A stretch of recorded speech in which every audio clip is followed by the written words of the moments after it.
train. I don't want to make it weird. Nope. I got it going now. Thank you. Let's see if I can get in presentation mode here. You see the whole know before thing? Yep.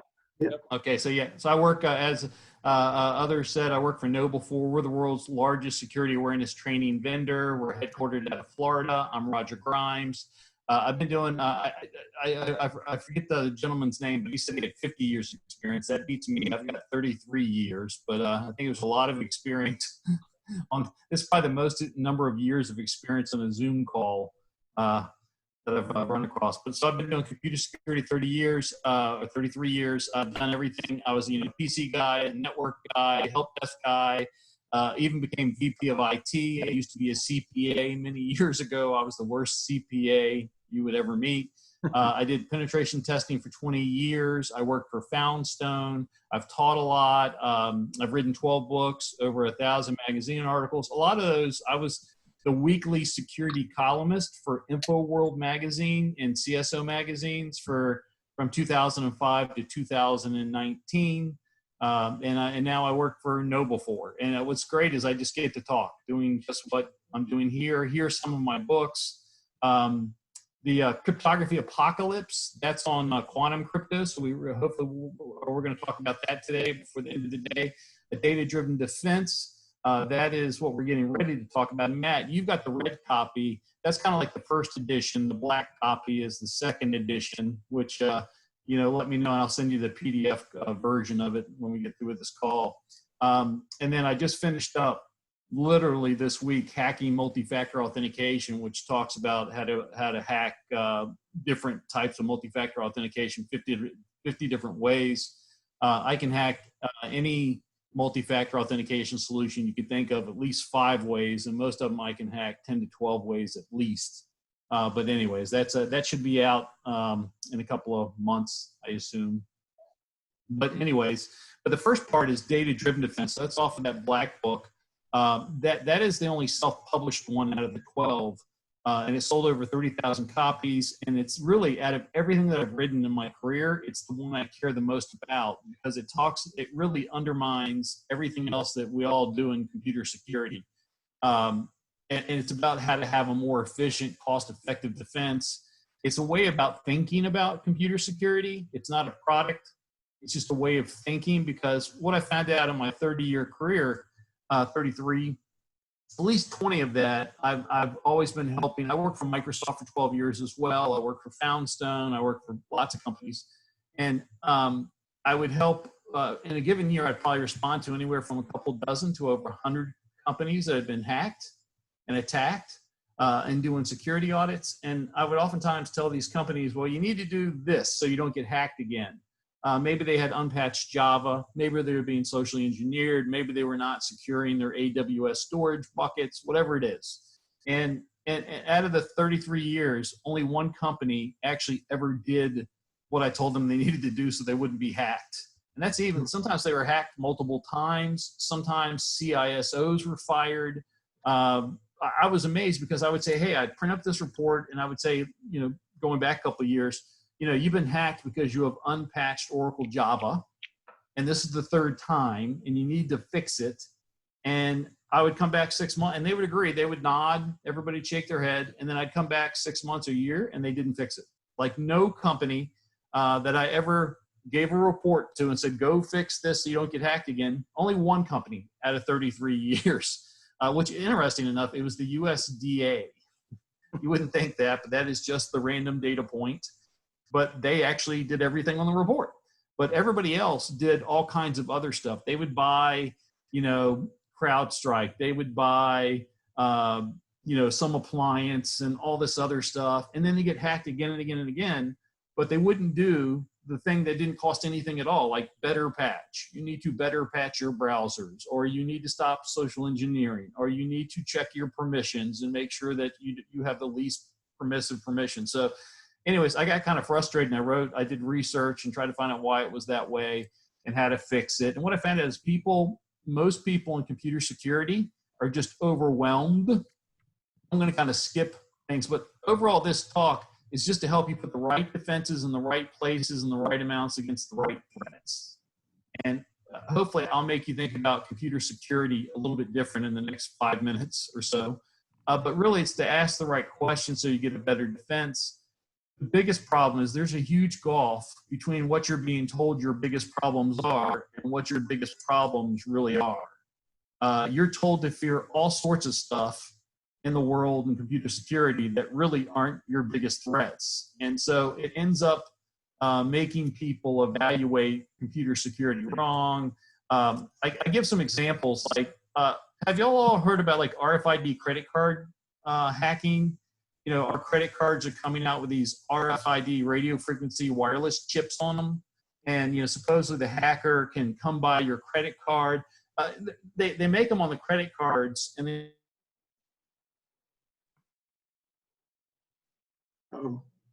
Oops. Oh, Is it him or me? I think it's him. Yeah, I think it's Yeah. It's They have them on passports and stuff. So you can go like a few centimeters away from the reader. So am I fading out? A little bit. Let me hold on 1 sec. Let me see if I can get is there a call-in number? Let's see that. It should be on the link. Let's try that again. Let's see. Stand by.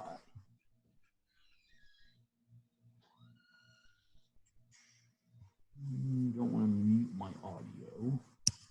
Basically, we lost the entire discussion of credit cards. Let me hold on 1 second. Now it's all over the place. Let's try this again. I don't want to edit. I want to show me the phone number. Anybody got the phone number handy by chance? I do. You ready? Yeah, let me dial it. Matter of fact, I will dial it. Hold on. No, I'm fine now. 929 929 436 4 what? 436 Got it. 2866. Okay. That's East Coast, so it's probably as close as you're going to get. Welcome to Zoom. And meeting Enter ID? your meeting ID, followed. What's the meeting ID?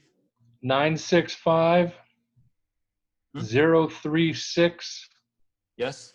65966. Okay. Was this a ploy to get 2FA access somehow? Yeah. Shit, it worked. Yeah, it wants a participant ID. Let me just hit pound. You need the last 4 of your social and your cat's name. There's my little Here we go. wave.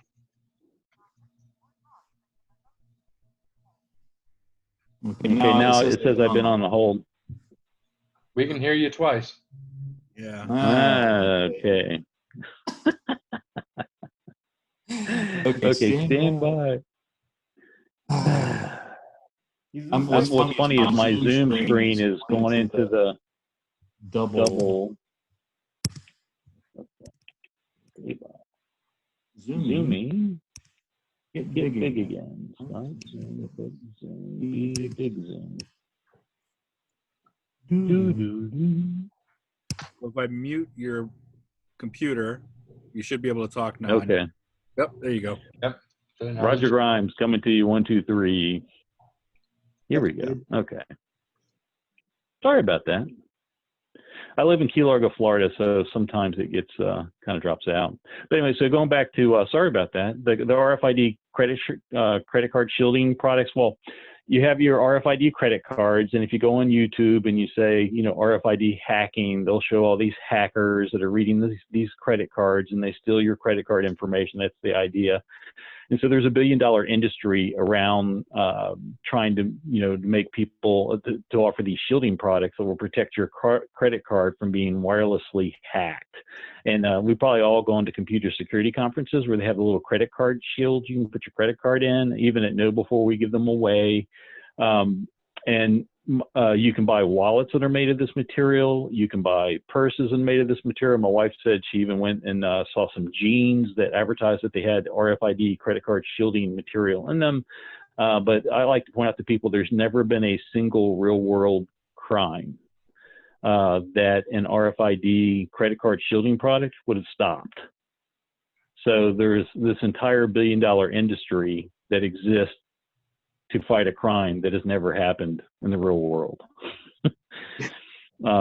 Yeah, so that's what I mean by, a data-driven defense is trying to help people better evaluate and mitigate cybersecurity risk. Or Meltdown Inspector, in my 33 years of computer security, Meltdown Inspector came out in 2017. They were a chip flaw, and most CPU chips made since 1990 to 2017 had this flaw.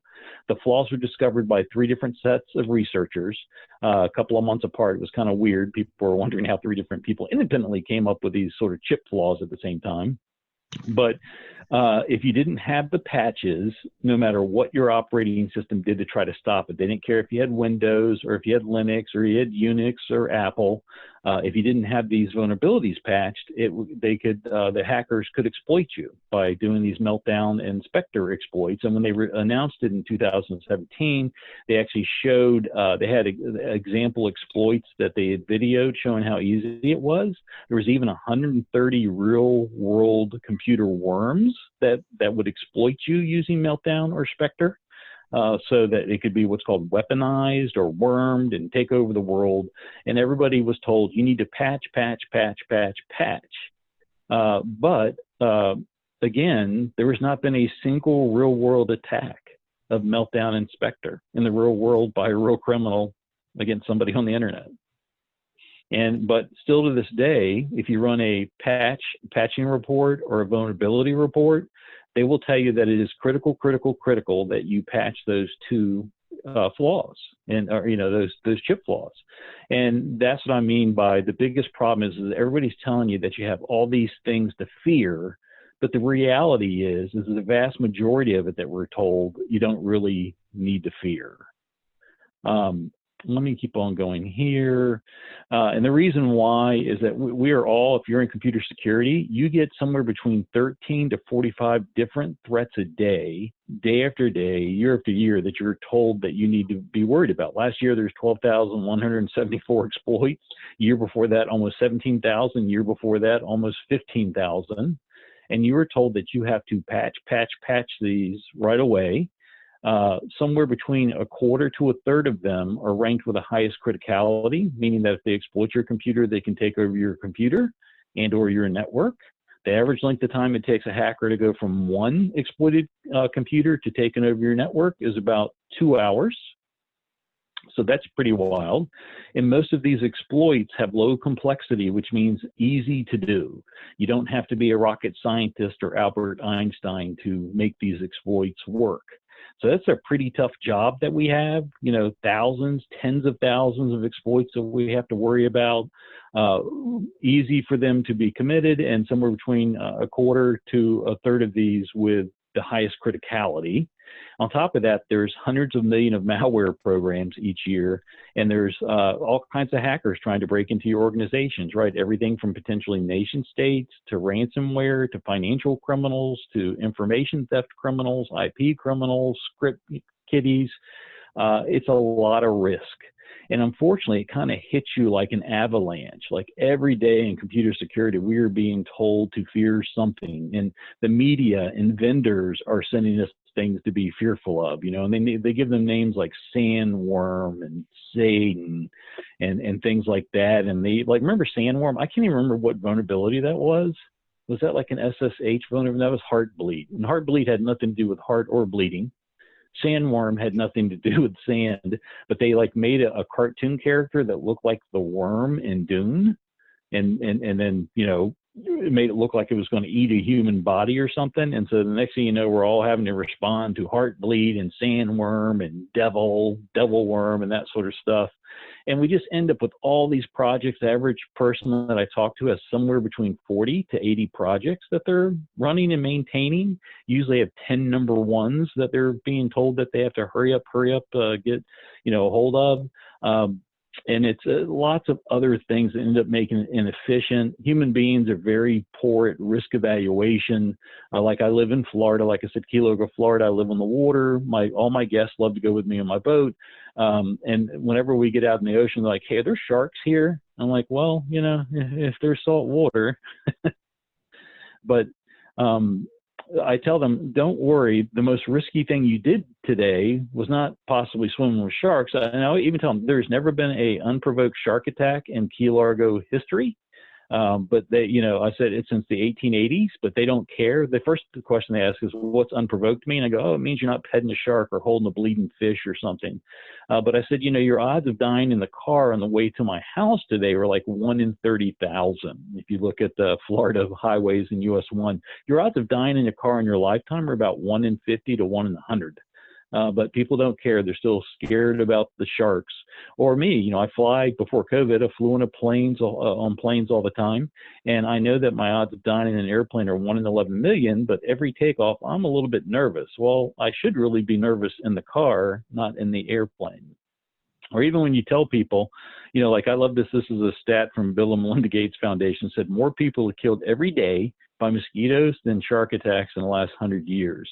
Yet nobody is being very afraid of mosquitoes. There is no mosquito week on Discovery Channel. And so, you know, part of the problem, and this is that organizations usually can't tell you how they're successfully attacked the most. They often don't capture the root causes, and they end up having inadequate threat detection. They have a lot of data, but not enough useful data. Like everybody I usually go to has, you know, petabytes of hard drive space, and they're picking up event logs and that sort of stuff. But most computer security people I talk to feel like, hey, there's a, you know, pretty much if an attacker wants to get in here, they're going to be successful. Right here, if you've not seen this, this is the 10 ways that hackers and malware can break into your company, into your organization, or your computer at home. This is it. I've been keeping this list for updating it for 30 years. I've changed it around. I've renamed stuff, but this is pretty much how all malware and hackers break in. Let me know if you can find something that's not there. But, you know, it's a programming bug. Usually it's patched, but people haven't applied the patch. That applies to about 20 to 40% of all successful attacks today. Social engineering and phishing, that applies. That's about 70 to 90% of all successful attacks. Those two things together account for 90 to 99% of the risk in most environments. Could be an authentication attack, like a password attack, like password guessing against remote desktop protocol, or some type of man-in-the-middle attack. Could be human error, misconfiguration, like someone has overly permissive permissions on their AWS storage buckets. Could be eavesdropping, like on Wi-Fi networks. Could be data network traffic malformation. That would be like a denial of service attack. Could be an insider attack. You know, employees sometimes cause harm to organizations. Could be a third-party reliance issue. You know, hackers will like break into the AC vendor's computer and from there take over the rest of the organization. Could be a physical attack where they just steal your USB drives or laptops or cell phones. Or it could be some brand new attack vector we don't even know about that we haven't currently created mitigations for. But I ask everybody I go to, and I did for 20 years, I would ask every company I was in, what is the number one way that your company is successfully breached the most? And I don't mean just by some hacker, that's some big hack that you learn about, or some ransomware thing, but every day, every month at least, there's probably some malware that's hanging around on your computer or some computer in your organization for minutes to hours to days before it gets detected and removed. Regardless of what you heard, antivirus is not perfectly accurate no matter what they say, and there's always stuff that's around that they don't detect immediately. And the antivirus vendors won't tell you, first of all, because they really don't know, but number two, they have no incentive to tell you how long something was on your computer before it got removed. But what I mean by, can you tell me what's the number one way, the top root cause of how something gets in your environment? What I mean is that every time a virus, worm, Trojan, or a hacker has gotten by your defenses, how did it get by? That's one of the most important things you can remember in a data-driven defense. Let me keep on going here. But the problem is, because people don't necessarily know the root causes, and looking at them, they don't rank the risk correctly relative to each other, and you've got all these threats, this avalanche of information coming in. So a lot of IT defenders end up seeing all risks more equal than they are. They focus on the wrong threats. They focus on individual threats instead of the more inclusive, broader root cause issues. And there's even this new assume breach mentality. If you haven't been in the computer world long enough, this has been what's kind of taken over the industry, is this assume breach mentality that you have to assume that you're either actively compromised or you could easily be actively compromised if somebody decided to concentrate in your organization. And sadly, that's pretty true today. But what data-driven defense is about stopping breach, preventing breach, mitigating breach. Because we don't focus correctly on stuff, that we have to end up assuming breach. Well, I'm all about, hey, assume breach is for losers. I want to stop breach. But what happens is that most offenders just have so much to defend against, right? Backdoor Trojans and SSL flaws and weak passwords and phishing and ransomware and APT, advanced persistent threat. And I got to be worried about physical theft and viruses and worms and stolen data and the anonymous hacker group and buffer overflows and mobile attacks and pass the hash attacks, you know, and those 12,174 vulnerabilities they told me that I had to patch last year, that you get so overwhelmed with the sheer number of threats. You see them kind of more equally. You just overloaded with information. It looks like bubbles in a glass of champagne, or I like to say bubbles in a glass of beer. And this is how you end up applying patches, because you're just trying to do everything all at once. And it ends up causing breaches. So this is what a data-driven computer defense is all about. It's about better risk ranking the most likely threats, using the stuff that is being successful in your company today. And if you don't know what that is, I can help you with that. And then it's focusing on the root causes of how badness, how malware or hackers are getting in, being able to ask the right questions, get and use good data to select the right defenses, and communicate the right risk and defenses across the organization. I wrote about it for 10 years in InfoWorld and CSO magazine. I ended up writing a white paper you can still download from Microsoft in 2015. And then I eventually wrote that data-driven defense book.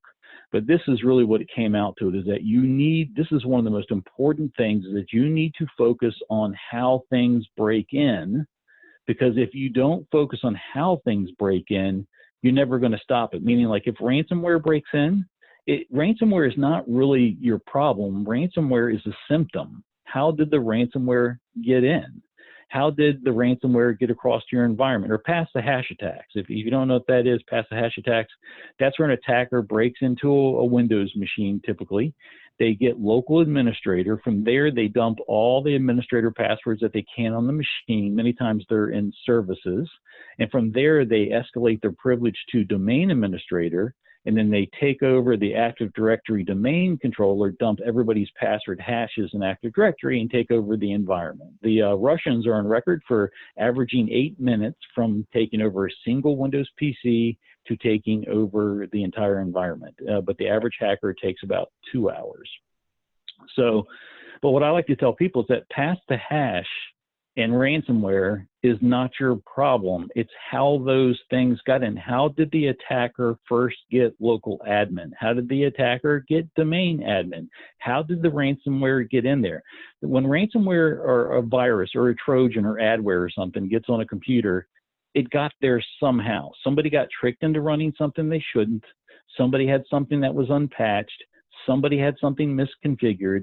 How did it get in there?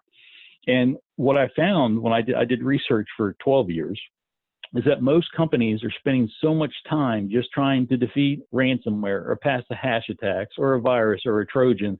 Like, they get this list of, here's the top 20 viruses that our systems detected and removed. But they were never asking, did some of that live in my environment? And if so, what was what's called the dwell time? How long did it live in my environment before it got detected and removed? And if it dwelled in my environment, how did it get in? Was it unpatched software? Was it social engineering? So what I found out is that companies were not spending enough time to figure out how things broke in. They were just responding to what happened after it broke in. So if they got ransomware, they're like, oh, ransomware, we got to shut down ransomware, we got to detect ransomware, we got to do this. But it's like, how did it get in? So I found it kind of weird. It would be like if your house was continuing to be broken in, and the attacker was breaking in through the windows again and again and again, and you were tired of people breaking into your house, so you got more locks on your front door. That's what the computer security world is often like, is that you see things, you know things are getting in, but you're not doing enough to focus on the root causes. And even like, suppose you get adware. If there's a computer system with adware on it, adware is just some type of program that tries to redirect somebody's browser to somewhere else on the internet and they want it to go because they're being paid to serve up ads to you. Well, you know, a lot of times when we see adware, we're like, well, that's not a big deal. At least it's not some remote access Trojan. At least it's not ransomware. But you've got to realize that however the adware got in, that's the same effort it would take for an advanced persistent threat nation state attacker to put a keylogger on your system. So you have to pay more attention to the root causes. So this is what I would say is number one. If you're in computer security, you must care the most about how things got in initially if you ever hope to stop them. And once you do that, once you start paying more attention to the root causes, what you'll do is figure out every company I've ever done a security consulting review for, and I've done hundreds of them, it always came down to one or two things being much bigger. Like if we look at how all the viruses and worms and Trojans and hackers get in, it came down to one really big thing was the reason for most of the problem, like unpatched Java or something like that, or social engineering. Then there was a number two thing and a number three thing. And those things could be slightly different. Well, number three could be. Number one and number two are pretty consistent. And then everything else almost didn't matter. So in almost every company I ever took a look at, there was a number one and number two exploit cause, and sometimes a number three of how stuff would get in. But everything else only equated to 1% of the risk. And so what you need to do is figure out how malware is getting in your environment and living, and for how long, the dwell time, or how hackers do, and start shutting down the root causes. Because like if you find out they're getting in because of unpatched, let's say unpatched Flash, and you shut that down, you don't just shut down the virus that broke in that way that time, you shut down the avenue for every malware program and hacker in the future that could use that particular root cause. So if you don't know, for most companies, it's been this way for 30 years. Unpatched software and social engineering have been the number one, number two cause. They switch places for over 3 decades. For a long, long time, for the first 2 decades, it was unpatched software. And sometimes it was unpatched Windows for a long time. It was unpatched Java in 2005. Unpatched Oracle Java was responsible for 91% of all the breaches that year. That means if you patched just Java, in most organizations, you've gotten rid of 91% of your risk. But eventually the browsers responded and they took Java out of the browsers and people got better at patching it. And about 2007 to 2009, social engineering took over. And since then, social engineering and phishing has been by far been the way that attackers are breaking in. It's responsible to 70 to 90% of all malicious data breaches. And I've written about it many times. Unpatched software is about 20 to 40%. And everything else is only 1 to 10%. Although I tell people, don't trust me. I worked for No before. I'm trying to sell you anti-social engineering software and services. I could be lying to you. I'm incentivized to lie to you. What I'm saying is you need to measure it in your own company, figure out how things are breaking in. And the way that you can do this, if you lose me, if you're falling asleep, I can tell you 2 things that will help you out here. First of all, is you got to figure out how long malware is in your environment before it's detected and removed. No antivirus system is going to tell you how long it took them to detect the malware before it removed it. But if you go to virustotal.com, that's Google's free service with like 75 different antivirus engines.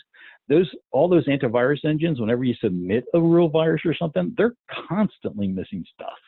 Well, most people don't know, but malware is constantly on their systems and moving around for minutes to hours a day. Certainly, a lot of it's being detected and removed, but a lot of it is dwelling in their computer systems and on their network for, again, minutes, hours, days. It's very common when I do this measurement, I find malware that's alive for days, 3 days. I see that all the time. So what you need to do is measure dwell time of how long it took the antivirus software to detect the badness and remove it. And one of the ways you can do it is to use some type of application control program like AppLocker, or what I used to love, Bit9 Parity. Now it's owned by Black Ice. but you turn it on in audit only mode. And when you turn on an application control program, that's where you can do blacklisting, whitelisting of different softwares, but you turn it on in audit only mode so it doesn't hurt your system. But when you do that, every time a brand new executable is executed, it will write an event in your event log. And then your software, you want your security management software to pick up all of those events. So every time brand new executable or brand new installation happens on somebody's system, you pick that up in the logs and you put that into a database. And then every time the antivirus software finds a virus on the system, it goes and looks and finds the security event that's tied to that particular malware program. And if you say, okay, this is when this executable first launched, this is when the antivirus program detected this executable as a virus, a worm, or Trojan, or whatever, and what was the difference in the time? And that difference in the time is the risk to your organization. And so you should, anytime you start to see things that are living more than a minute or a couple of minutes, that's risk to your environment. And you can track the dwell time of this malware and say, oh, look at this. It was on Bob's computer. This ransomware program was on Bob's computer for 3 days before it got detected and removed. What passwords could it have stolen and taken? What passwords, where did Bob go for those 3 days? And you can start to measure real risk. The other piece of data is find out how things broke in. Now, most things break in through social engineering. They trick people in email, or you go on the internet and a little pop-up comes up telling you that you have to update Adobe Acrobat or something like that, and it ends up installing software that shouldn't have been installed. And then the other part is, if it's unpatched software, it does what's called a silent drive-by download, where it installs it and you didn't even know it did. Those are the two #1 ways. Well, you need to figure out what the #1 ways are in your company and shut down those root causes. And the way that you can do that is kind of one of the ways you can do it is simply by looking at your antivirus reports. And if you look like, oh, here's my antivirus report of what it detected and removed. And if you look at the top 5 or 10 programs, you can actually go on the internet and look them up. And in about 30 minutes to 2 hours, you will figure out how those programs break in. A lot of those programs are tied to what's called web exploit kits, JavaScript web exploit kits, and they only use particular vulnerabilities, Internet Explorer, Google Chrome, Adobe Acrobat. Literally, these malware programs are tied to a handful of particular exploits, and they can only use those exploits to break into your system. And a lot of these other programs only break in through social engineering. And with a little bit of detective work and looking at your reports, you can figure out in 30 minutes to 2 hours how most of the stuff is breaking into your company and dwelling. And you can even tell people, if you don't have any other thing, ask Bob, you had that ransomware program that we detected and removed, thank goodness, before it went off. But how do you think it got in your system? And if you ask people, sometimes, I had to install this codec. I was watching this racing video that my friend sent me. And then later on, we learned he didn't really send me the video, and it was a codec. And I think that was when it got installed. So you can literally just ask people. So this kind of, I've gone on a bit long here, but I just want to stop and have people ask questions just on this. So this is, out of the data-driven defense, this is the biggest thing I can tell you to do, is to figure out how things are breaking into your company and then concentrate on closing those root causes down. So Roger, I had a question. You mentioned about using App Locker and getting the dwell time, but it sounds like that is something you want to have installed beforehand. What would you recommend after the fact? You can't really, you might have to, I was going to say you can't, but you probably could figure out, but it's much tougher. I think certainly it's a strategy for going forward. And if it's not App Locker in a Windows system, I'm trying to think of the Linux one. It's, there's a common Linux one, not Livewire. It's, I can't remember. There's free ones all over the place. So Windows comes with App Locker, but Tripwire. You can use Tripwire in Linux and Unix and Apple systems. There's free versions there. But I think Apple comes with its own version too, some type of application control. But to figure out when something executed first, it's really tough. You could go look at the file date stamp of when the executable was installed. but that can be lied to. Once they're in control of your system, they can change the dates. But more importantly, a lot of it's called fileless today. And so there is no file that you can easily find many times because it's modifying your registry or something like that. The application control program will be able to tell you, oh, this process got modified. So you can catch the fileless programs. But I would say much more important to at least start using it now, is to enable some type of application control tripwire program starting now, so you can start to collect the information for this month and next month and the month after. Okay. And I'm actually going to do a webinar that takes people step by step through how to set up App Locker and copy the data and do the comparison and that sort of stuff. But go ahead. I'm sorry. Next question. Can you send that link to us too later on when you do that, so we can put that out to the group? Sure. Okay. Be glad to. All right.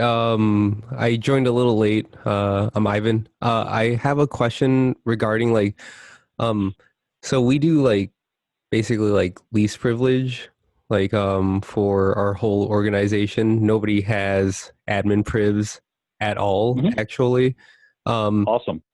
So you were talking about those drive-by I'm going to install a font or something or an extension or something along those lines. We control that also. I'm just wondering how much larger of an attack vector is there going to be that they're possibly clicking on a link and then they're just oh, there's an admin password that I need to put in or something along those lines. Well, so a lot of the malware runs in what's called user mode today. So they don't need an admin person. If I want to collect your passwords or install a keylogger or something like that, I actually don't need admin. You really don't need admin access to do a lot of it. Most malware actually wants it to be because it's easier for them, but there are a lot of programs out there that will work just fine without admin. So I guess a quick question is you're almost saying that it's coming from a browser based. Something that's browser based. What if we completely manage all those extensions or something like that?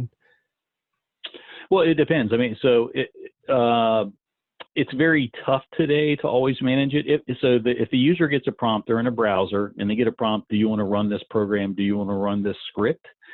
So everything you're talking about is very good to do, but it doesn't stop the user from running a malicious script and that malicious script running in user mode. And it's funny, a lot of that started with those cryptocurrency worms, right? That were just trying to steal CPU cycles. But what they learned is that, hey, we don't have to be admin. We can just take over the user's browser session. And when they go visit their bank, we can steal their password and we don't need to be admin. So you can try to control that experience as best you can. But let me say, do you get antivirus reports that show viruses being detected and removed? Not often. Oh, that's actually pretty good. If you're keeping that down. But when you do get it, the problem is when you do see them, you don't know how long they lived. So there's a lot of victims I talked to that have ransomware that went rampant throughout the organization, and they had the latest antivirus, and nobody had admin, and they had CrowdStrike, and they had all this other stuff, and they still got taken over because the ransomware was able to slip through, and then they were able to somehow, do an escalation of privilege attack, or there was an unpatched thing, or they dumped, they installed a malicious script that did key logging. So and then they cause some type of malfunction. So the help desk logs in, and the help desk has elevated privileges, and they capture the credentials that way.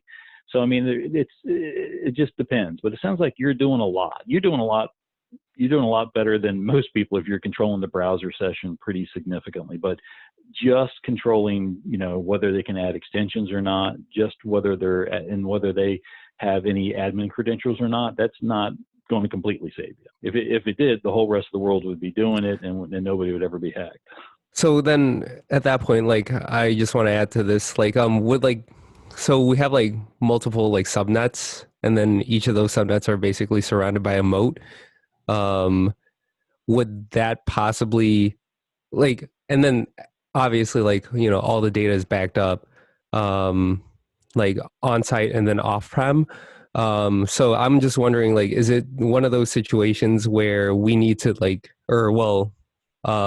my organization needs to worry more about, like flyby, like, If you're fully patched, so if you're patched on the critical things, so the most attacked things are browser add-ins, the browser, the operating system, and Office productivity apps.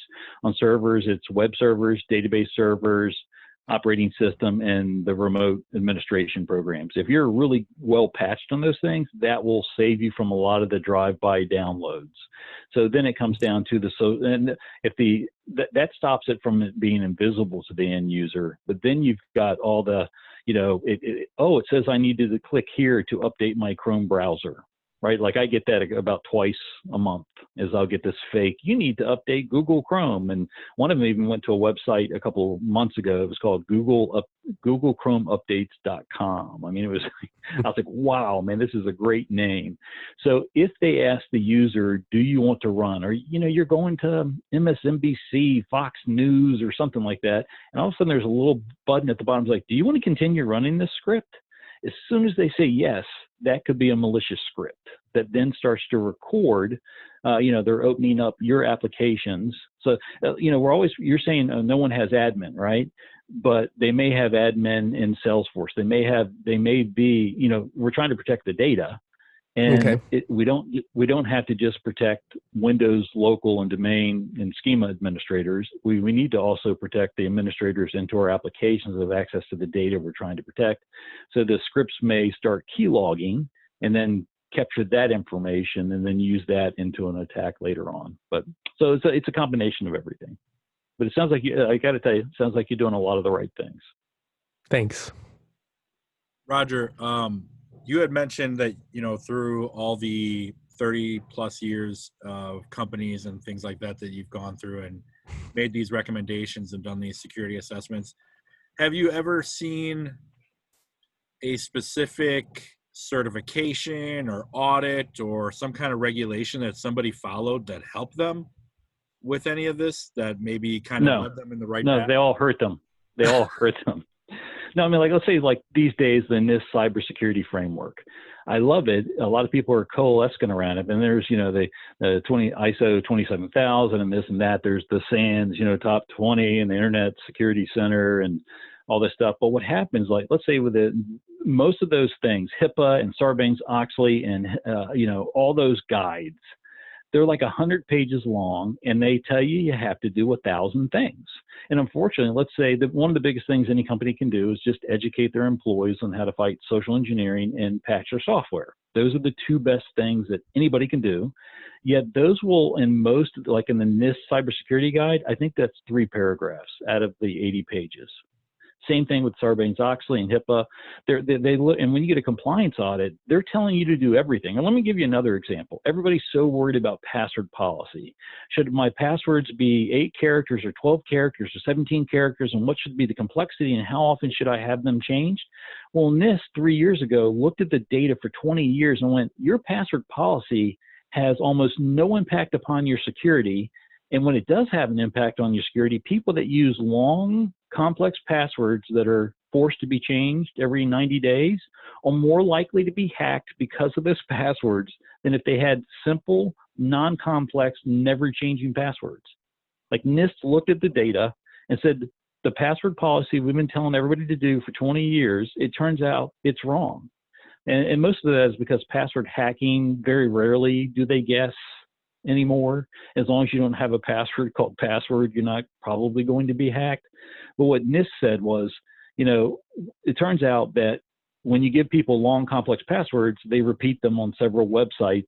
They use them across several unrelated websites. That website gets compromised and it gets used across the company. That is far higher risk about password reuse than for the password guessing. And so NIST, with their digital identity guidelines 3 years ago, it's a NIST special, if you want to download it, NIST special publication 800-63, digital identity guidelines, says you don't need long, complex passwords. As a matter of fact, it makes you're more, if you have a long, complex, frequently changed password, you're more likely to be hacked because of that password than if you had short, never changing, non-complex passwords. Yet, there is not a guide on the planet yet, HIPAA, PCI, DSS, Sarbanes-Oxley, NERC, any of them that don't recommend long, complex, frequently changing passwords. And if you don't have that, you're going to be dinged on your compliance audit. So do I find guides that help people get more secure? No, I find guides that mostly hurt people. I mean, and my bigger thing is that they just look at all the risks the same, or they spend 5 pages saying, make sure you have the right password policy, but they only spend 2 paragraphs on patching and 1 paragraph on social engineering. So there's not I think everybody that's using one of these guides or compliance audits should apply a risk framework first, figure out how your company has been successfully compromised, breached in the past, even if only for a minute, because that's a gap. And then make sure when you're applying those guides and applying those regulations and doing a compliance audit, that you spend more time on the stuff that's more likely to compromise you, like social engineering and unpatched software, than your password. Instead, I talk to people that are debating their password policy for 2 weeks, and it has very little impact upon whether you will be hacked or not. Well, I'm somebody who follows the NIST because of a SOC 2 security audit for the last 4 years. So thanks. Oh no, we've got SOC, we've got all the same audits. And my problem is every time you go through a compliance audit, they come up with 10 things you need to go fix. And those 10 things rarely have anything to do with how you're actually more likely to be hacked. Yeah.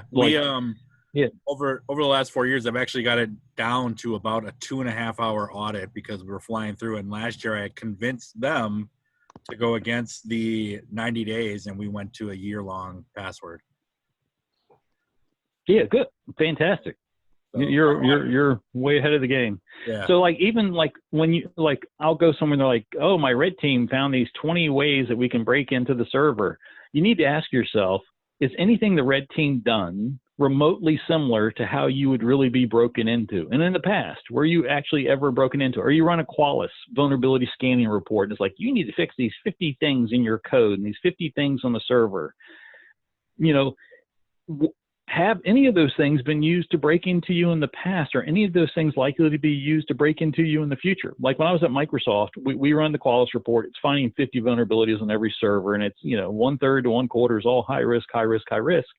I finally asked the question when I got in charge of it. I was like, have any of out of all these things that we're being told to fix, because you can't fix 50 things or 20 things all at once. I was like, what are the ways that our servers have been broken into? And they didn't know. So we spent 2 weeks, and we found that it was hard-coded passwords. That the 8 times that we'd been compromised that we knew about, 6 of those 8 were because of hard-coded credentials.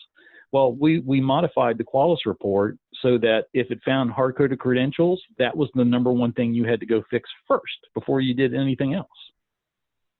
And we found out, again, while I was at Microsoft, that unpatched Java was the reason why we had most compromises on our workstations. And so we worked hard to eradicate it and mitigate it where we had to have it, and made sure it was patched where we had to have it. So anyway, that's data-driven defense in a nutshell. Well, I'm looking forward to reading the rest of the book now. Let's throw a little different thought I was running on. Is all the talk about root cause. Root cause is something that's always been an interest to me okay, this happened, how can we stop it from happening again? But it seems like in today, the drive from whether it's the end user or management is get it fixed, get it fixed, get it fixed. Don't worry about why it happened, just get it fixed. Do you think that's kind of the same thing that's pushing lack of looking at root cause here? Is it's just get it fixed and move on? Yeah, for sure. But the problem is that if you don't slow down and figure out the relevancy. So again, social engineering, unpatched software, responsible for 90 to 99% in most environments. Every environment I go to is like, oh yeah, we've got patching handled. We're 99% patched. Well, what's the 1% you don't have patched? Oh, it's Flash, it's Adobe Acrobat, it's a browser, thing or something. That one. So one way of looking at it is, hey, we're 99% patched. The way I look at it often is that 1% you don't have patched, that's most of the risk in your environment. Or the same thing with social engineering. Like, people know it's a big deal, but let's say social engineering, most environments are responsible for 70 to 90% of all malicious breaches. Yet I don't know an IT environment that spends more than 3 to 5% on it. I mean, so there's like this huge misalignment. And the same thing with patching. It's like they spend, the patching management software is a much smaller part of the budget than what is usually used to compromise environments. So, if you can better focus on the basics, and again, unpatched software and social engineering being number one, number two, it's been that way for 30 years. It's not likely to change anytime soon. Maybe one day some cloud-based threat. But most organizations, if I look at their IT structure and everything that they're doing, so much of that, most of the structure is not focused on those two things. Everybody knows you need to do it, but nobody's doing it really, really well, and that's why compromises happen. Or very few people are doing it super well, and that's why compromises happen. Let me go on to here just because we got two more quick topics, and I know I've been speaking forever already. Just know that ransomware is no longer just encrypting software, or I'm sorry, encrypting your data. So a really good backup is not going to protect you. But even if you do backups, if you think you have a good backup, ask yourself, are you really doing a complete restore of all your critical systems?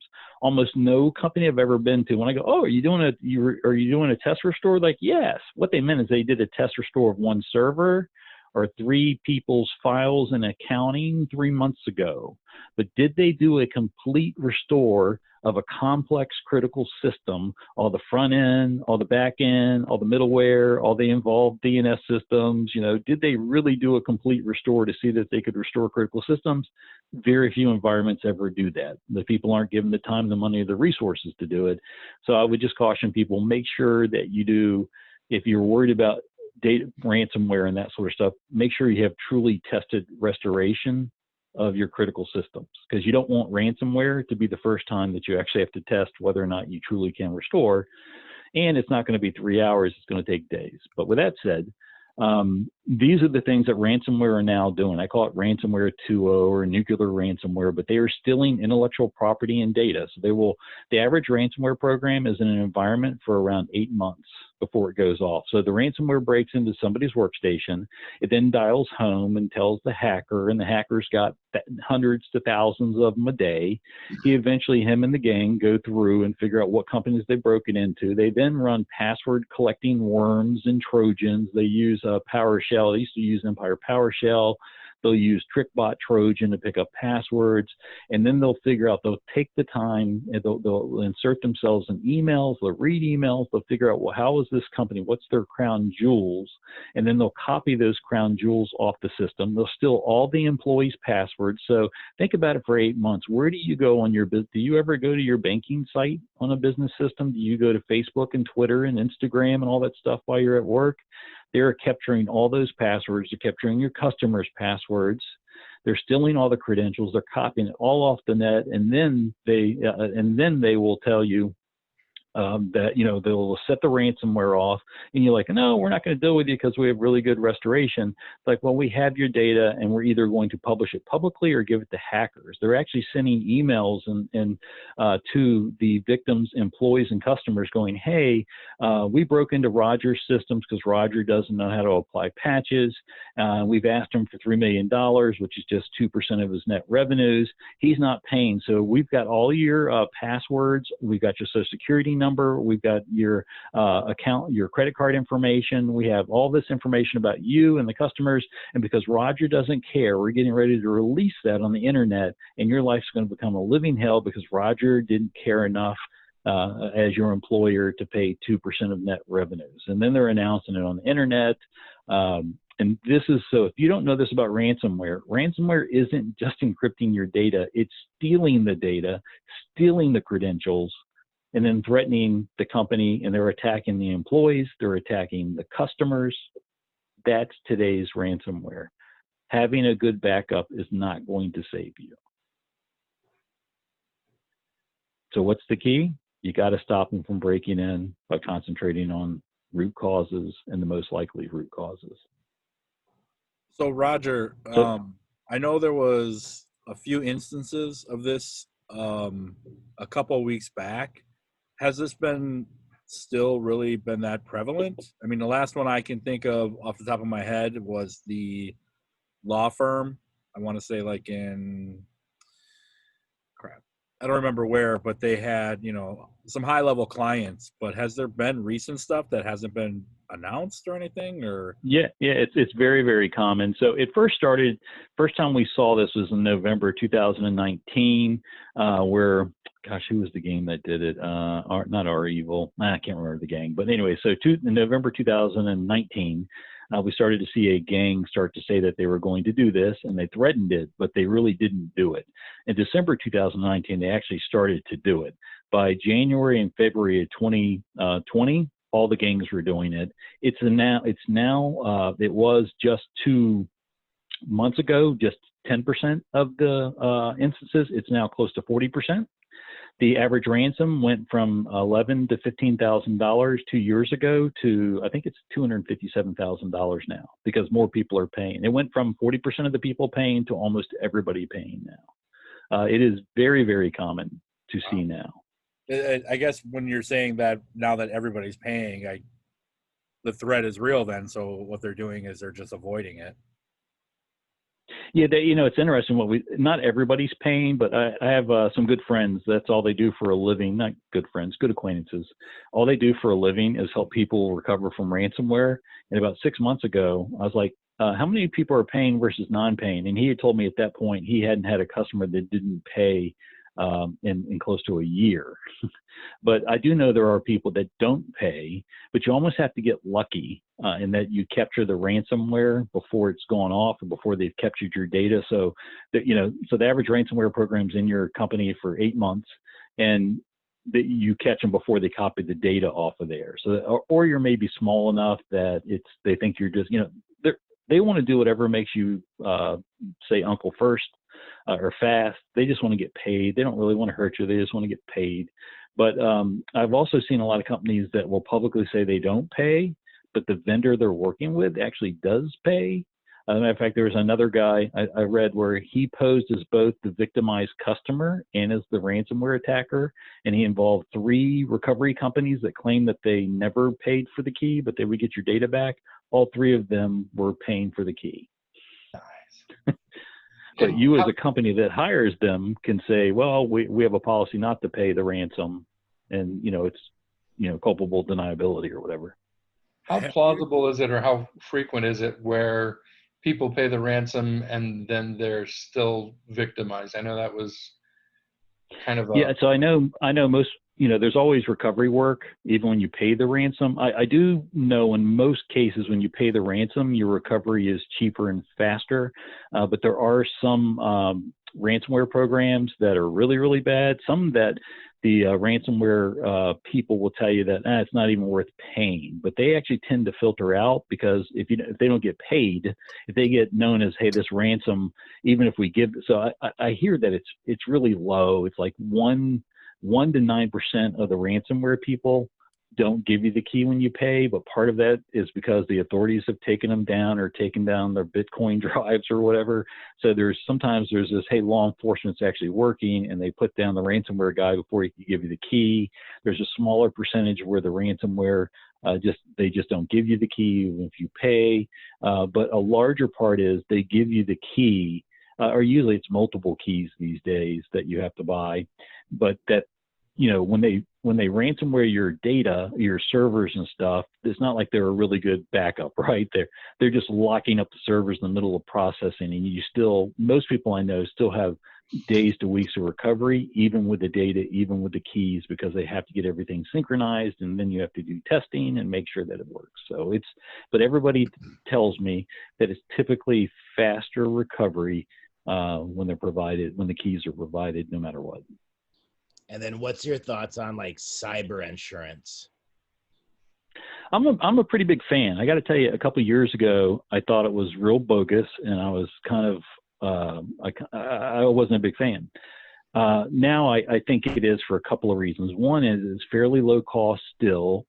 for the protection that you can get. As long as make sure some of them have these carve out policies where like if it's due to social engineering, we only pay 1/10 as much. Nope. You got to make sure you don't have any carve outs. But my number one reason that I love it is that it's fairly low cost for the coverage and risk that you get. And number two, when you get a compromise, they have an immediate connection with a group that has dealt with ransomware 1,000 times. And that group, as covered and paid for by your insurance policy, will help get you recovered sooner, quicker, faster, better. You know, you're dealing with someone, a guy that's an acquaintance friend of mine, he's doing 1,500 of them this year, he thinks, just him personally. You know, you want that guy instead of the guy that's done none or 1 or 10, right? That guy's been there in the trenches, knows how to recover you, and he's working for the insurance companies because that's how he's making his big bucks. So I'm a fan for two things. One is relatively low cost for the risk that they cover. And number two, they have a pipeline to some really incredible experienced people. Cool. May I add to that? Oh, sorry. I was just going to ask you, have you seen people use creative ways around detecting ransomware or protecting against it? Yeah. So, yes, I've seen, I mean, there's lots of ways. I'm even a big believer of deception technology, honeypots, because the attackers and the ransomware people, as they're looking around your environment, they don't know the difference between production assets and, fake assets.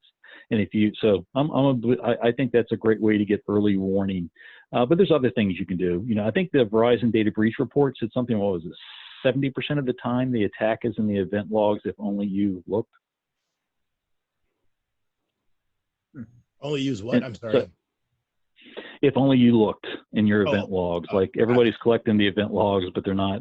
No one's looking at them. Not making information out of it. Sure. And somebody said they wanted to add something. Yeah. Well, you know what? It's not that great. I'm out. Put the alcohol down. Thanks for the letdown.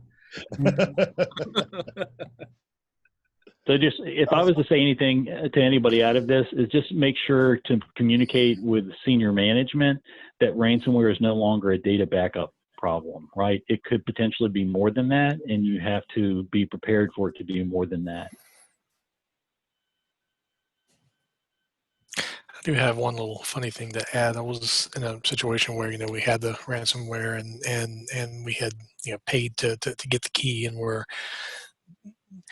decrypting stuff, and I would have users complaining to me about how long it would take for decryption to happen, or the fact that some of their applications weren't working 100%, after being decrypted. And of course, I was polite to them. I'm thinking in my head, I'll put in a ticket right now with the vendor of the ransomware to give us better recovery tools for the ransom we paid.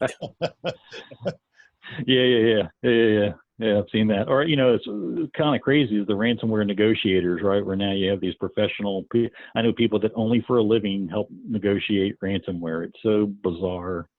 Seems like a movement of capital from the customer to the insurance company to the hackers. It's quite weird. Okay, let me see if I can get, here we go. Last one. I'm talking pretty forever. Do y'all want to talk about quantum real quick? I do. Yeah, sure. Oh, I don't even know what that means. That's why I want to hear about it. I don't know what to do with my hands. No. Sounds good to me. Something new. Scared that everything is going to fall apart. Jazz hands, guys. Jazz. So quantum computers, so we've been, the world's been working on these quantum computers, and there's well over 100 quantum computers in the world today. Most of them are fairly rudimentary, but they're getting more and more powerful, and likely within the next couple of years, they're going to be able to break the traditional public key crypto and every secret it protects. So it's RSA and Diffie-Hellman and elliptical curve cryptography and El-Gamal and PKI and digital certificates and TLS and HTTPS and Wi-Fi and smart cards and cryptocurrencies and two-factor authentication, which relies upon it. So FIDO keys, Google security keys, digital signatures. It's only that. So, yeah. So these. Yeah, just that. Otherwise, you don't have to sweat anything. So it's pretty.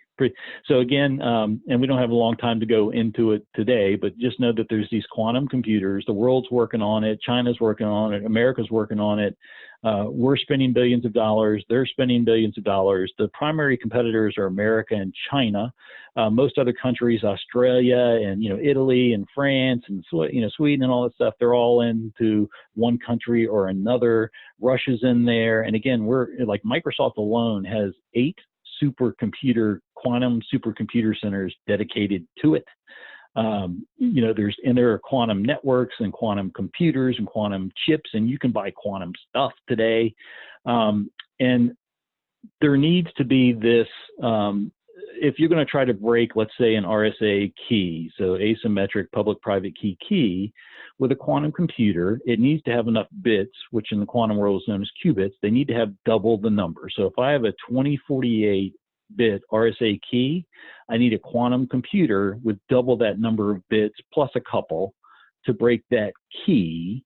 Well, right now, our quantum computers only have 70 or 100 qubits. But for the next couple of years, they're going to have thousands of qubits. And when they get those thousands of qubits, these asymmetric keys are going to fall, and every secret that they have, and there's a good chance that nation states, US and China and Russia, are actually, they've either already done this and they haven't told us, or they're sniffing, they're looking at each other's traffic and saving it for the day that when they can break it. And it will immediately break all the traditional public-private key encryption, asymmetric encryption that we have used for 30 years, and it weakens symmetric encryption. So that's AES for the most part, advanced encryption standard.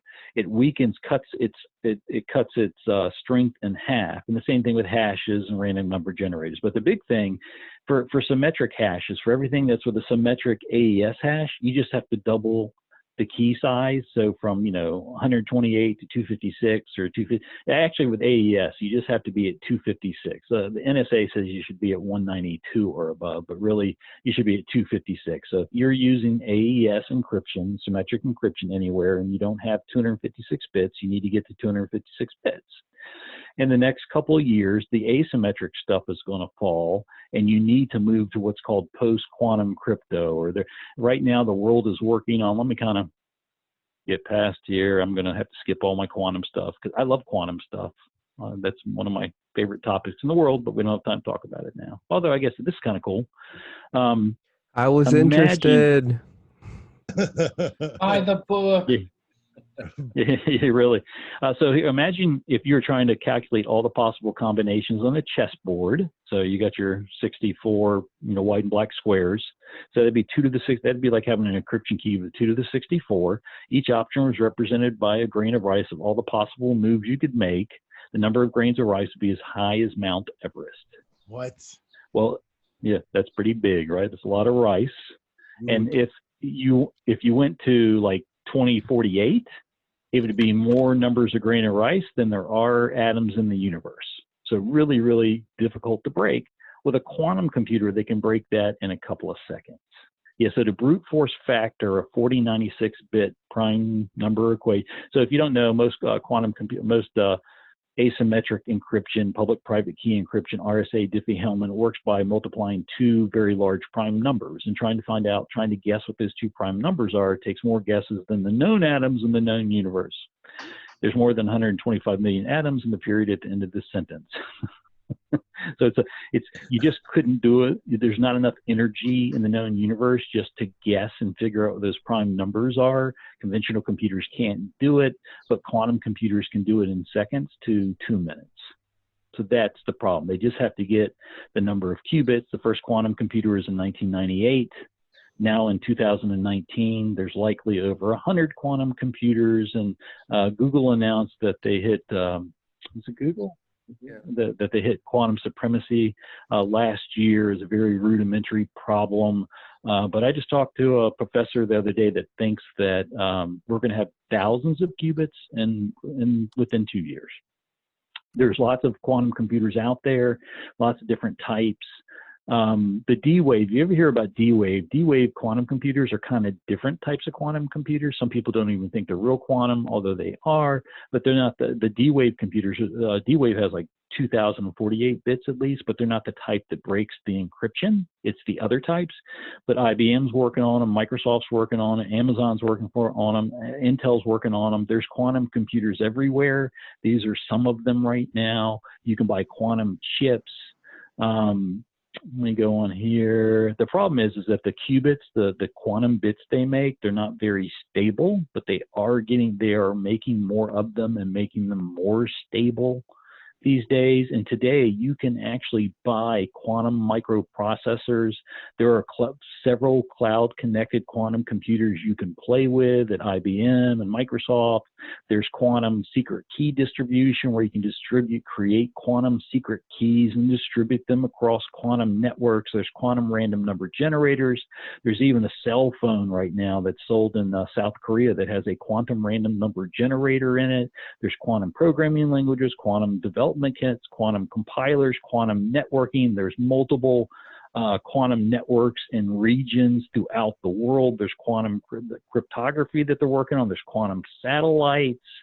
So what's quantum computers going to give us? A new understanding of physics in the universe. It's going to be able to solve complicated math very quickly. Not all of it, but a lot of it. It's going to give us incredible precision. The military will love it. We'll have better weather prediction, better traffic management for self-driving cars, new medicines, new batteries, better solar cells, true artificial intelligence, and all these things we can't imagine right now. And by the way, it's going to break our encryption. So, and the way that it does it is that most public key crypto is that we use today, asymmetric crypto, takes two large prime numbers. We call them P and Q, and it ends up making a really big number. And even if you know what one or two of those numbers are, it's really hard to figure out what prime number is. But even if I give you one of the prime numbers, it's almost impossible for you to figure out what the other prime number is. So for an example, what two prime numbers when multiplied together equal 15? This one we might be able to figure out. It's 3 times 5. 3 is a prime number, 5 is a prime number, equals 15. But what if I told you that the answer was 187? What are the two prime numbers that make that up? Well, you might, you don't know it off the top of your head, but if you get a piece of paper or computer, you might be able to figure it out. It becomes 11 and 17. But suppose I give you that number. What's P and Q, right? I'm sure you're thinking, Roger, actually, I know the answer. It's 9539 times 88887. Totally what I was thinking that was. Exactly. You went too fast. But imagine that the number was 101,234 decimal digits long. That's what a 4096-bit key is. That traditional computers cannot figure out what two prime numbers made that large number. It's more guesses than all the known atoms in the known universe. You just can't do it using traditional computers. But the quantum computers and using the qubits, a guy named Peter Shor in 1994 figured out some math that he's like, oh, I can crack that number in about 2 seconds.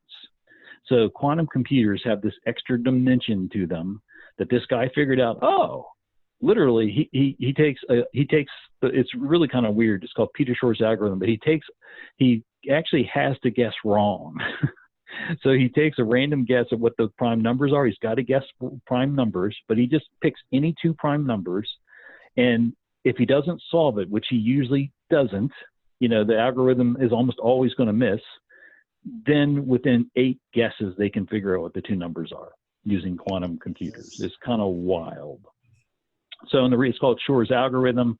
He thought about it in 1994, but the problem is, again, you need double the number of qubits for the type of key that you're trying to break.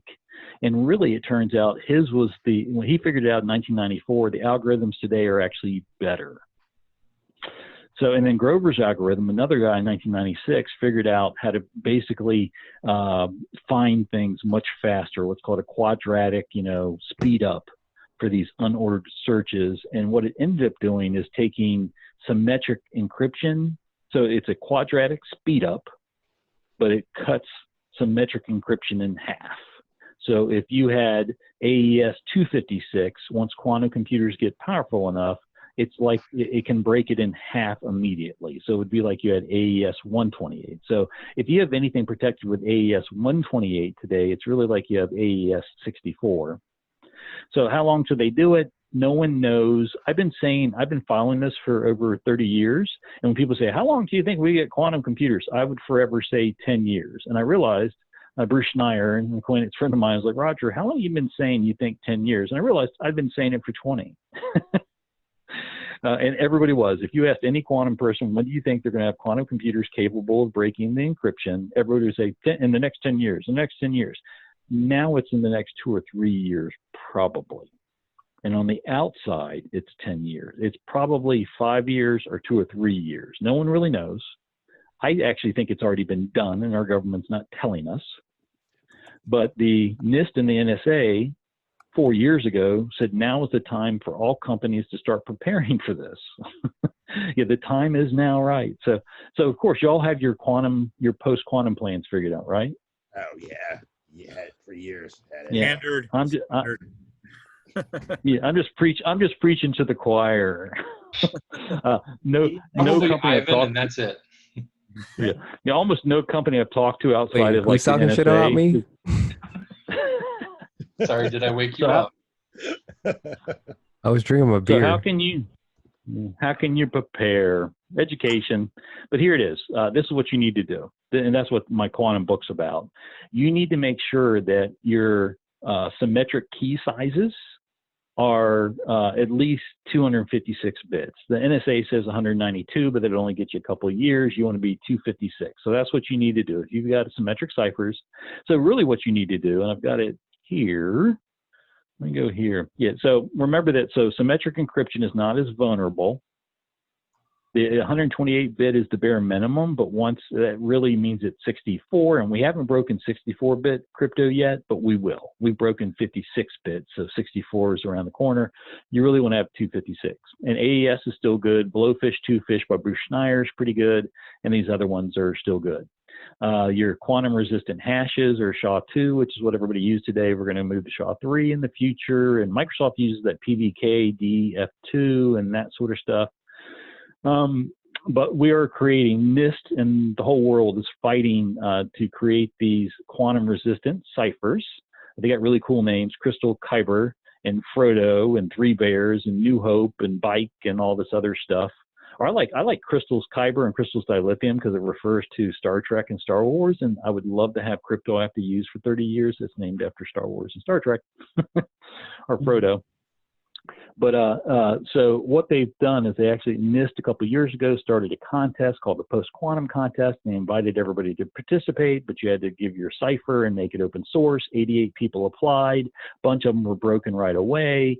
In round 2, they got it down to these last 16 or whatever, and they're getting ready to announce their round 3 candidates. So it's going to be down to just a handful of asymmetric candidates, a handful of digital signatures, and within the next year or two, they're going to select the final ones. That's actually coming out soon. They're actually, my quantum friends said they're waiting with bated breath for the round 3 candidates to be selected, but there's been a lot of people looking at these ciphers. A lot of them have been broken and weakened, and they're getting ready to select the round 3 candidates soon. So, but within a couple of years, the NIST and the NSA is going to go, oh, we now have our post-quantum ciphers, and all of us right here on this call, everybody is going to have to move from RSA and Diffie-Hellman and ECC to one of these, whatever they've selected as the new national standard. Now, let me go on here. Let me go here. Hold on, let me keep going. Let me go back. I'm missing a piece. So this, am I here? No. Well, let me go back to here then. So this is what you need to do. Again, make sure your symmetric keys are 256-bit or bigger. If you have any super big secrets that you need to stay secret for 5 or 10 years, don't let them be in your network, because your competitors or nation states could be sniffing your networks.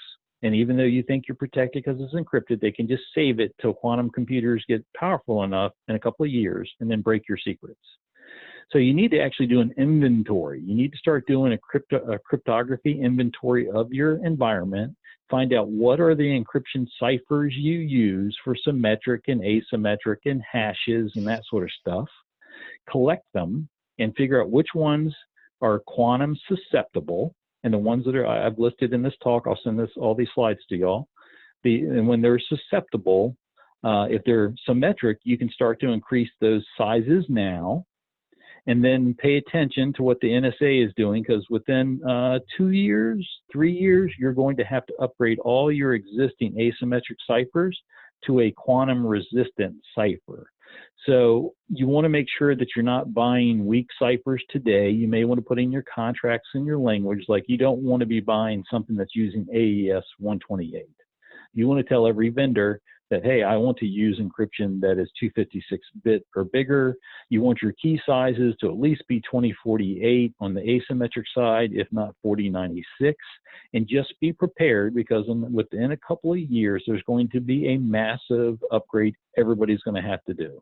And that's if America finds out China, or China finds out America already has the capability to break these keys, we are all going to be instructed immediately to do this cryptographic upgrade. And people say, does it break cryptocurrencies and that sort of stuff? It doesn't break Bitcoin's blockchain, but it breaks your wallet. It breaks the public-private key that protects you buying and selling Bitcoin. It breaks the banking system. It breaks the visa system, like the entire world. This is going to be one of the most massive upgrades on the history of the planet, and it's coming in the next 2 to 3 years. And we're almost done. Say again? Yeah. So I'm going to say I'm done. I'm through speaking. Any questions before we're parting? No, I mean, I don't know if anyone's got any questions on this, but I mean, definitely it'd be cool to see what else you got coming up. I think I heard on the other podcast that you are going to be presenting at Black Hat, and I know that some of Black Hat is virtual this year, so I don't know if anyone's going to be on that or anything else that you might have coming up. Or if y'all want to, if you ever invite me back, I'll do my, many ways to hack multi-factor authentication, if you're interested. So that's that's a popular topic. I totally am.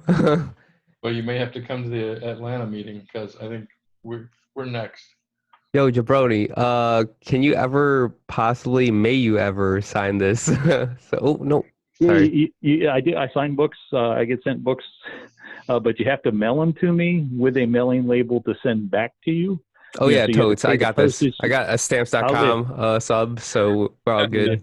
Like someone sent me one last week, and they didn't have the return postage or the container to put it in, so I had to pay for the container. So I'm very delighted. I'm just saying, like, I want something legit, yo. So yeah, but I spent more on the postage than I made by selling the book. So would Matt be able to, like, get the info so I may send it over to you? So be glad to. Hit me up. I know you had mentioned earlier sending the PDF to version 2 of the book. I don't know how you feel comfortable me releasing that sending it to the participants of this meeting if they want. I would say anybody if anyone has a version of the book, I don't mind them getting it for free. Okay. I just bought it, but I don't want to. I don't want to give it away completely free. But there's some of my books. And I'll get you a copy. Okay, I'm trying to get my email address. Where is my freaking email address? Yeah, hold on. So if you email me, if you want my address. Wait, why do you look so sexier in this photo? What's going on, man? Creepy, Ivan. Wait, what? Oh no! Way to be creepy there, Chuckles. Yeah, look at that. Yeah, look at that sexy boy. Weren't expecting that today, were you, Roger? That's pretty hilarious. That's pretty hilarious, guys. So, but if you email me, I was trying to get to my email address, which is it there? Yeah, there we go. Well, it's rogerg@noble4.com. Email me. I'll give you my address. I'll send you PDFs of my book, that sort of stuff. But anyways, So- thanks for putting up with me for an hour and 20 minutes. No worries. I have one question that is off topic. Just because over the last weekend, while I was in my COVID dome of quarantine, I happened to watch Takedown, the Kevin Mitnick unofficial movie. Have you seen that, Roger? Yeah. You know, I've read the book. I've read the book, but the movie is hilariously bad. Yeah. So you gotta love Kevin. Gotta love Kevin. What year did the movie come out? 2000. Okay. Yeah. And I don't know. You know, I read the book. As a matter of fact, I think I'm looking at the book right now. Probably it's in my bookshelf here. I have the book upstairs. I just finished it. If anyone hasn't read Ghost in the Wire, it's pretty good. It's definitely good. And then the movie is called Takedown. It's actually 2000 with Pete Ulrich and Master P, and a couple other 90s people. It's hilariously bad if you want to watch some of the stuff, but I thought it was funny. Even Kevin mentions it in the book how bad it is. So if anyone gets a chance to check it out, and I just wanted to get your thoughts on it, Roger, if you've seen it. I hadn't seen it. You know, it's funny. These days he consults for a lot of Hollywood films and shows, and he's been on Alias a couple of times and stuff. And he'll tell them, you know, they'll hire him to be like a hacker expert, and he's like, "I'll give it to you for free if you let me be in the movie." And he ends up in movie. He's ended up in like a bunch of movies that way. So I'm only jealous. I too want to be in a really bad movie. And meet Jennifer Garner, you know. You got to do it. They turned you down for Megalodon. Oh, such a good Jason book. Statham fights a shark in Megalodon. You'd always find something in Sharknado, I'm sure. Yeah. Well, I mean, Roger, I really appreciate this. I know this isn't the grandiose thing that you're normally used to, but ATL, MKE. You guys are awesome. Oh, thank you. It was really a great. Thanks, Roger. I got to come out swinging. Thank you very much. I also emailed you already. So HMU means hit me up. In case you want to know. That's the one thing he couldn't quantum decipher, Ivan. Yeah. Okay. Hey, you ready for this? I'll leave you. You want to know how weird quantum is?